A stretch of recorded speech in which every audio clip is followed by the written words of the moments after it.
ॐ वन्दे जगत्कर्ता श्रीपुरुषोत्तमं वन्दे रामाय रामचन्द्राय सहितं वन्दे जगज्जननी जानकीदेवी नमस्तुभ्यं।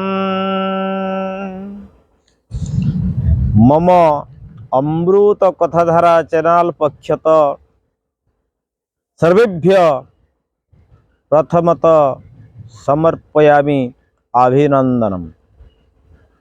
अद्य अहं सर्वेभ्य आलोच्य परिसरं नेतुम् इच्छामि। यत् पुराणस्य गुप्त रहस्यं विरोचितं वार्ताः ये वदन्ति जनकः भवन्ति सीतायाः पितुः, ये वदन्ति रावणस्य कन्या भवन्ति सीता, परन्तु ये न वदन्ति सीताया माता का भवन्ति। आगच्छन्तु अति सुन्दरं कथावस्तुम् अद्य अहं आलोचना परिसरं नेतुम् इच्छामि। यत् विरोचितं पुराणस्य गुप्त पुराणस्य रहस्य पुस्तके मंदोदरी राणी मंदोदरी रावणस्य राणी मंदोदरी सा भवन्ति सीताया मातुः। अतः कीदृशं भवन्ति तद्विषये आलोचना परिसरं अहं नेतुम् इच्छामि। आगच्छन्तु मम दर्शकाः श्रवणं कुर्वन्तु। अहं अधुना सर्वेषां कृते आङ्ग्लभाषया वदितुम् इच्छामि। Once upon a time, King Ravana, the king of Lanka, he wants to go Sri Siddha forest and want to slay all the monks there. They were praying the god, uttering the name of Rama.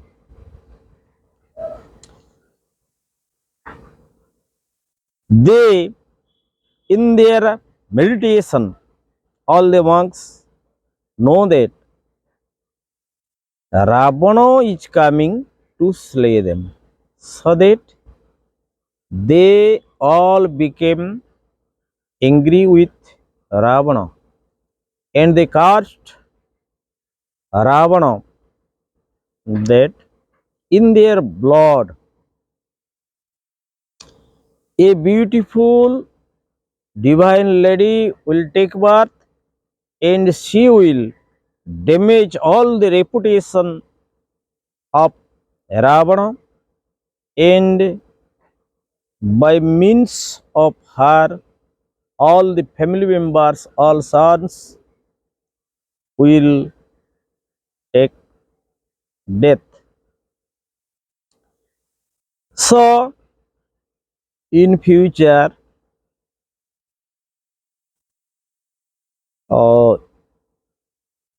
in this blood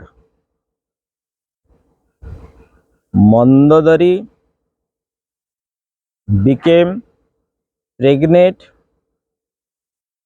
in absence of Ravana, and she gave birth to a beautiful lady in absence of Ravana, and Mandodari put the baby girl inside a wooden box and kept it inside the earth. By opportunity, while the king Janaka was plowing, he found the box and he found out a baby girl and he named the baby girl in the name of Sita. Here we'll take mythological decision that in real Mandodari Queen Mandodari is the mother of Sita. Now this fact I want to express in Odia.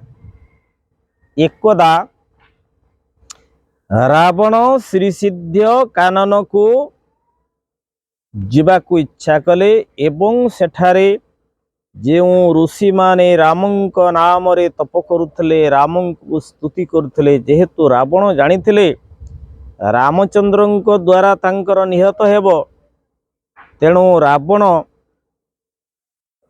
सेमानक निकट को जाई से ऋषि मान को हत्या करिया पई निष्पत्ति नेले।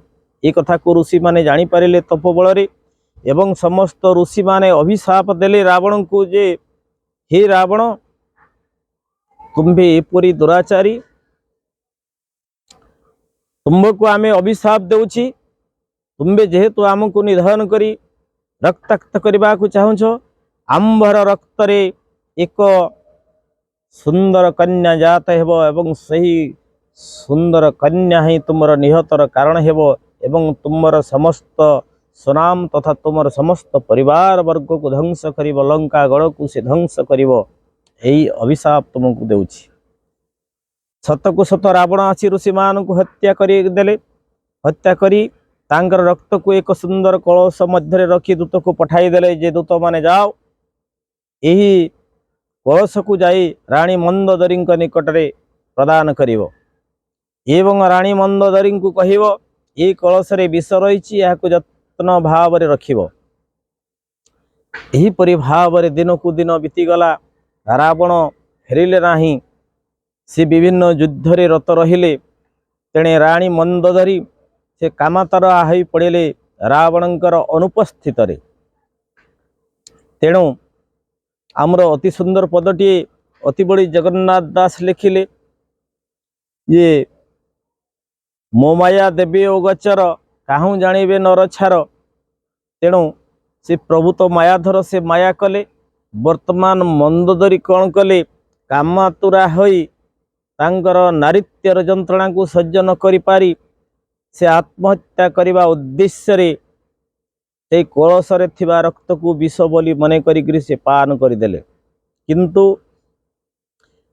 पंडित कौन होइछि ना मरिबा परिवर्ते मंदोदरींकर दिन को दिन गर्भ बढ़ी चलिला 10 मास 10 दिन जते बेले पुरिला एक सुंदर कन्याटी जन्म ग्रहण कला मंदोदरी सेते बेले चिंता कले जे स्वामींकर अनुपस्थित रे एई जो सुंदर कन्याटी जन्म ग्रहण करिछि स्वामी आसी जदि मते पचारे मोर तो उत्तर किछि रहिबो नाही तेणु से कौन कले ना रावणंकर अनुपस्थित रे आज्ञा से एक सुंदर काठ मंजूषा निर्माण करी कन्या को ता भितरे रखिदेले एवं धरित्री माता को निवेदन करी से माटी तल पुति देले ताकू जेते बेले जनक राजा यज्ञ करने उद्देश्य रे पंडिते जे लंगल करुले लंगलर फाल मनरे से मंजूषा बाजिबारु से काठ मंजूषाटी बाहरी पड़ेला जनक राजा ताको खोली देखिले अति सुंदरी दिव्य रूप धारण करथिबा कन्याटी रहिछि तेणु भंज प्रमाण करिसेंती तांकर साहित्य रे ये लंगल रे लागिथिबा फालर अग्रंश को सीता कहा जाए ए कथा को भंज प्रमाण करिसेंती तेणु जनक राजा निष्पत्ति नेले जे सीतार ଅଗ୍ରମୂନରେ ବାଜି ଏହି କନ୍ୟା ଆବିଷ୍କୃତ ହୋଇଥିବା କାରଣରୁ ସେ କନ୍ୟାଙ୍କୁ ନାମିତ କଲେ ସୀତା ନାମରେ।